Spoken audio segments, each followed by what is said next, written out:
What another beautiful end of October day. Perfect for finishing up some work in the garden. Now look at this.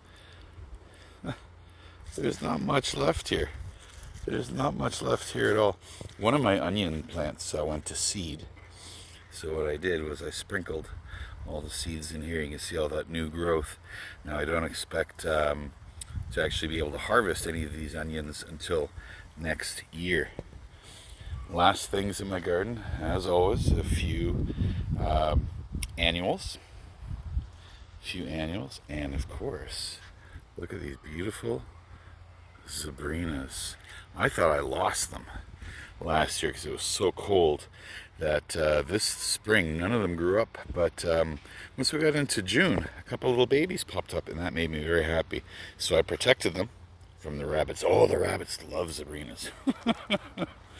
Okay, last week I planted some more onions. These ones were onion bulbs, and again, next June or so I should be able to harvest them.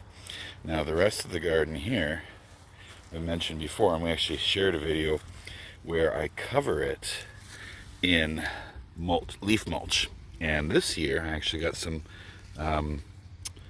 sawdust to add to it.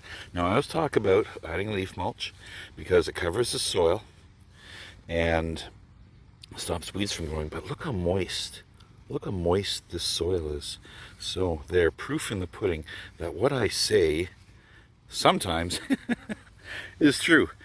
So this will be a great covering for this garden to sleep throughout the winter before we get into planting it next spring.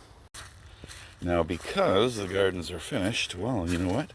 I don't really have any need for this rain barrel anymore. So that's what we're going to do today in this video, is we're going to take this rain barrel down. If you continue to let rain fill in here and we go into the winter, ice expands and it'll crack your rain barrels. You don't want that to happen. So the first thing I'm going to do is I'm going to take off my drainage hose, and we'll figure out what we'll do with that in just a second. Then we're going to empty this and wash it. We're going to keep it nice and clean inside so it doesn't fill with molds and bacteria and things like that.